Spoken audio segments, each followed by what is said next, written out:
Halloween! Well, it's October. It's spooky season. Time for some horror films. I love the horror genre. It might be my favorite film genre. But let's be honest, horror is a real hit and miss genre. I mean, it seems like for every great horror film, there's a bunch of shit ones. It also seems to be a genre that's a nice starting point for new filmmakers. I feel like I've seen a ton of horror films made by writers and directors as their first films over the past few years. Now, a couple of weeks ago, the film Good Boy was released. It kind of slipped under my radar because it didn't really have a lot of advertising, and I don't even think I saw a trailer for it. But when my daughter came home from college for the weekend and asked if I would take her to see it, I said sure. Now, this is writer-director Ben Leoberg's first feature movie. Like I said, it seems to be a good genre for people like that. So what do we have here? Is Good Boy a good boy? Sorry, I couldn't resist that. But seriously, is this a good movie? A nice starting point? A nice first film for a guy making his first feature-length film? Or is this one of those in a long line of, well, maybe don't give up your day job? Well, before we answer that, let's talk a little bit about the plot for the film Good Boy. Let's talk!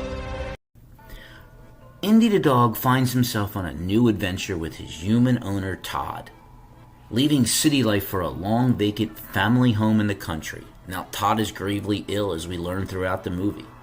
But from the start, two things are abundantly clear. Indy is very wary of the creepy old house, and his affection for Todd is unwavering. After moving in, Indy is immediately frightened by empty corners, tracks an invisible presence only he can see, perceives warnings from a long-dead ghost dog, and is hunted by visions of the previous occupant's grim death. When Todd begins succumbing to the dark forces swirling around the house, Indy must battle an evil presence intent on dragging his beloved Todd into the afterlife. So what works in this film? Well, let me get something out of the way in terms of a confession. I'm not a dog person. Don't kill me for this. I know a lot of people are. I don't hate them. I just don't get them. I've never had one. I've never wanted one. But, after seeing this movie, I kind of start getting it. Indy is a very emotive dog.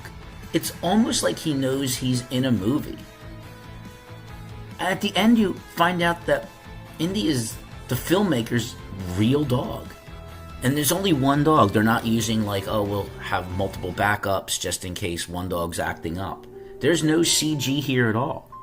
So if I ever owned a dog, I would want it to be like this one. Indy puts in a stronger performance than half the actors in Hollywood.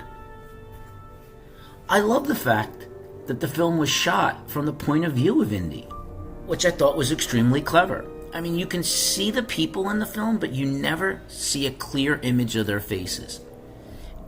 Everything was shot from the dog's angle. Very clever. Ben Leonberg does an excellent job with this movie. If you stick around for the post-credits, you see that him, his wife, and a couple of their friends filmed this movie with Indy over a 4-year period. So clearly a lot of love and heart went into this project. And it shows up on the screen. And he puts that heart into everything he does. What doesn't work in this film is it's about an hour and 10 minutes long, and the story is incredibly bare bones. We know that there's a supernatural presence. We know what it's trying to do, but we have no idea why, where it came from, how it got there, what's its motivation, anything. Is it a family curse? Is it just choosing this family at random? Don't know. Also, not only is it bare bones, but we've seen these types of movies before. We've seen them 1,000 times. This one breaks no new ground in terms of its story. That it? Pretty thin. But despite that, I really did enjoy this film, much more than I thought I would. Yeah, it's your basic story, it's incredibly bare-boned, but it's also clever with its style of filming, and Indy the dog is so expressive and emotive, it's impossible not to walk out of this movie really just with a sense of enjoyment, despite the fact that it's a horror movie and has a bit of a sad ending.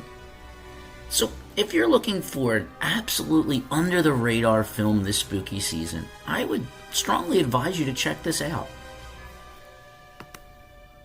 Kudos to director Ben Leonberg, the director and writer, for giving us a well-shot, well-made, well-directed film with a lot of heart, even if it's a bit thin.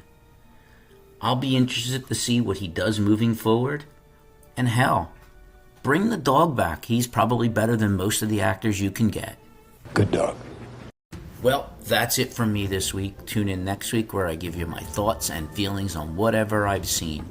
In the meantime, click that like button, subscribe, leave a comment or a question, share this video with friends and enemies alike, and as always, thank you for giving me your valuable time, and I'll see you next week.